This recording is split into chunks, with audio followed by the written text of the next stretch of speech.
Si vinieran y le preguntaran en este momento, ¿qué es lo que usted necesita para poder heredar la vida eterna? ¿Cuál sería su respuesta?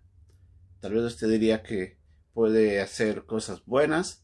Tal vez usted respondería de que usted no ha pecado mucho como otros. Tal vez usted creería de que a través de su religión usted puede llegar al cielo, que solamente su religión salva. Tal vez crea de que hay algo en su interior que pueda darle la capacidad para llegar al cielo. En la lección de día vamos a ver cómo Jesucristo se encuentra con un joven que tenía esta inquietud. Quería saber cómo heredar la vida eterna. Y vamos a ver lo que el Señor nos muestra en el pasaje de día. Y esta es nuestra lección en un momento con Dios.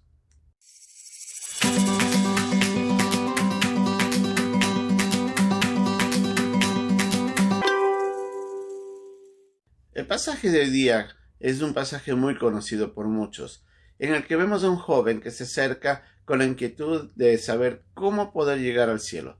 Nos dice el versículo 17 en Marcos capítulo 10, que al salir del camino vino corriendo, dice aquí, un hombre que se hincó de rodillas y le pregunta, Maestro bueno, ¿qué haré para heredar la vida eterna? Una gran pregunta, una pregunta que todos nosotros deberíamos hacer. ¿Qué puedo hacer yo para poder llegar al cielo? O mejor dicho, ¿qué es lo que necesito para llegar al cielo? En la pregunta que le hace el joven, quería saber cómo podía él estar seguro que si un día muere, podría llegar a la presencia de Dios. Le hago una pregunta. ¿Usted ya tiene respuesta a esa inquietud, tal como el hombre tenía en ese momento? A muchos de nosotros tal vez no sepamos qué es lo que necesitamos hacer.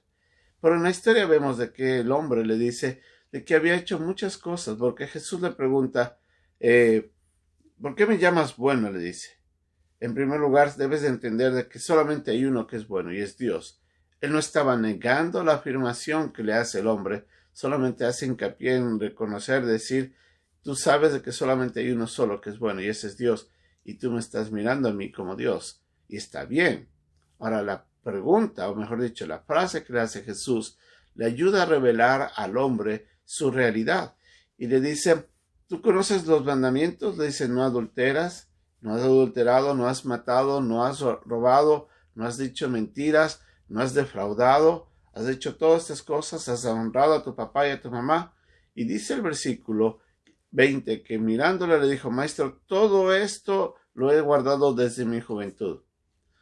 Posiblemente este joven, que por lo que leemos en los otros pasajes, era un hombre adinerado, un hombre muy reconocido en esa región, le dice, yo he hecho todas estas cosas, maestro, todo lo he guardado.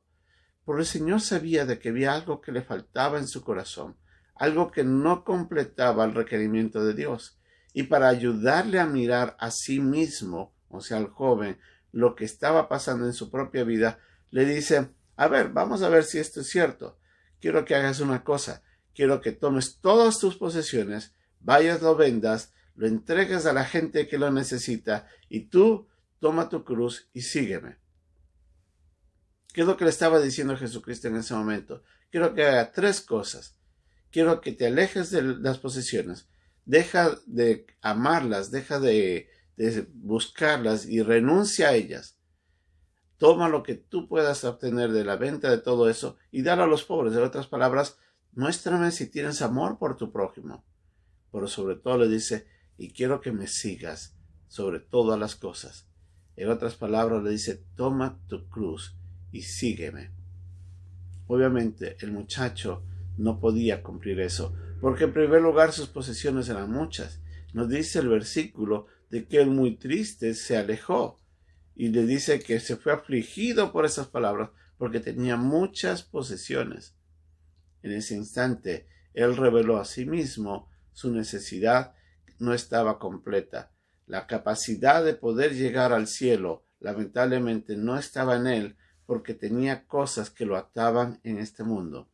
A lo que Jesucristo les dice que es muy difícil de que un rico pueda entrar en el reino de los cielos. Entonces vemos aquí de que lamentablemente este hombre rico, entre comillas, tenía grandes necesidades que todas sus riquezas no le cubrían. Él no podía llegar al cielo por sí mismo, pero lamentablemente teniendo la posibilidad de alcanzar la vida eterna, se dio cuenta de que había algo que lo detenía aquí y que le impedía seguir. No tenía el verdadero corazón a Dios. Es interesante que en este pasaje de Marcos, en relación a los otros pasajes de los pasajes paralelos, vemos de que este muchacho se acerca y se hinca de rodilla. Aparentemente mostraba cierta devoción, pero era una devoción externa. En su interior, este hombre no estaba amando a Dios sobre todas las cosas. Y es ahí donde nosotros tenemos que mirar. Muchos de nosotros actualmente nos detenemos a seguir a Dios porque tenemos nuestras propias posesiones. Cuando alguien le pregunta qué es lo que necesita para llegar al cielo, le van a decir, es que yo he hecho muchas cosas buenas, yo ayudo al prójimo, yo voy a mi iglesia todos los días, yo ayudo a los necesitados, yo doy mi diezmo, yo doy mis limosnas, yo hago tantas cosas. Y si se da cuenta, lo que sale de la boca de la persona es el yo. En ese instante donde están poniendo sus esperanzas es en sí mismo. No están poniendo la esperanza en algo más que en la propia capacidad del hombre. Pero la verdad es que cuando hacemos una comparación estricta y rigurosa de lo que la Biblia nos enseña en cuanto a la perfección del hombre, nos vamos a dar cuenta que por haber pecado en muchas de las cosas que hemos hecho durante toda nuestra vida, muchos hemos fallado a la perfección de Dios y por tanto nosotros no vamos a poder llegar al cielo por sí mismos, por nosotros mismos. ¿Por qué? Porque hemos ya fallado lo que Dios esperaba de nosotros. Entonces ahí es donde tenemos que mirar de que no tenemos nuestra propia capacidad y la única manera es mirar a Cristo.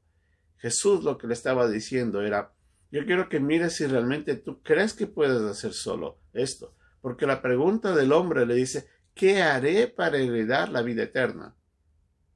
Jesucristo le estaba diciendo, es que no hay nada que tú puedas hacer, porque tú no lo puedes conseguir. Usted y yo debemos recordar que la salvación no es algo que yo puedo obtener por méritos propios, porque lamentablemente mis méritos me descalificaron desde el momento que yo hice mi primer pecado. Entonces ahí es donde nosotros tenemos que ver de que Jesucristo estaba revelando al hombre su incapacidad. Por eso nos hace reflexionar en algo. Entonces, ¿qué tenemos que hacer? En la lección de mañana veremos de que hay algo que puede ayudarnos a ser salvos. Y ahí dijo Jesucristo y respondió, lo que es difícil para el hombre es posible para Dios. Así es de que yo le animo a que nos acompañe mañana. Pero recuerde, si usted sigue esperando en sí mismo, usted no va a poder ser salvo. Usted tiene que mirar a Dios y reconocer su incapacidad, y desde ahí va a ser posible. Lo que usted necesita es creer en Jesucristo como su Salvador personal. Por eso Él vino a la tierra, para salvarle de la condenación y darle a usted vida eterna. Le pregunto, ¿usted todavía se aferra a lo que usted cree que puede hacer? ¿O usted mira en Cristo como su Salvador? Reflexione, medite bien. ¿A dónde está poniendo su esperanza? Esperemos que sea en Cristo. Que Dios nos ayude.